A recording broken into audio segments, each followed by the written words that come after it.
Hey guys, Matt Larosiere here with Firearms Policy Coalition, and I'm here to tell you all about something interesting happening in Washington, D.C. Now, you've probably heard stories about the Metropolitan Police becoming the district's sole FFL. I thought you might want to hear a little more about it. So that scary swamp, still yet to be drained, is no safe haven for gun owners. In fact, it was the district's own draconian gun laws that led to the landmark Heller decision. Although the district has been forced to at least pay lip service to the right of the people to keep and bear arms, it hasn't been easy on people in DC trying to buy a handgun. For years, there was only one FFL willing to do business inside the district, Mr. Sykes, and he charged a whopping $125 per transfer by appointment only. In the years after Heller, despite full well knowing district residents had the right to a handgun, the district cranked down on zoning restrictions, making it almost impossible to open a gun shop. And in fact, still to this day, there are no gun shops in the District of Columbia.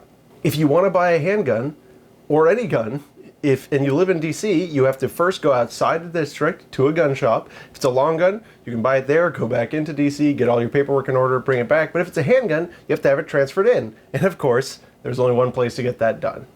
In fact, those same zoning restrictions forced Mr. Sykes to shut down shop in 2011. For a while there, people in the district had no legal way to acquire a handgun. That is, until the DC police agreed to let Mr. Sykes take up office in the Metropolitan Police headquarters.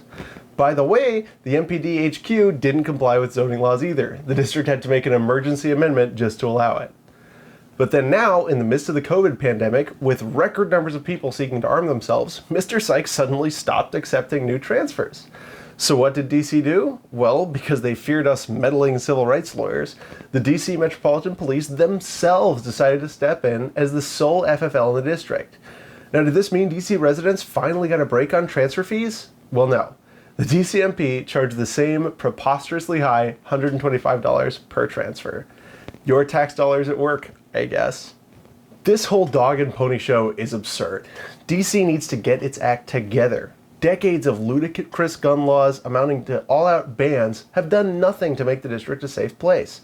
I know, I spent years there. Whether it be by preposterous zoning restrictions, idiotic bans, or stupid registration requirements, DC has done nothing to protect its own residents, who now more than ever need an effective means to keep themselves and their families safe. What's worse here is how ludicrous the fees are. Not only the $125 transfer cost, but on top of that, registration, permitting fees. It's like DC is straight up saying that only rich, privileged Capitol Hill dwellers get to defend themselves. Unreal. Now that's all I've got for you on this topic, but worry not. We'll be keeping our eyes on the district and every other infringer in the US. As always, keep your eyes on Firearms Policy Coalition, where we're keeping up the fight for all of your rights all the time. I've been Matt Larosiere, and I'll see you real soon.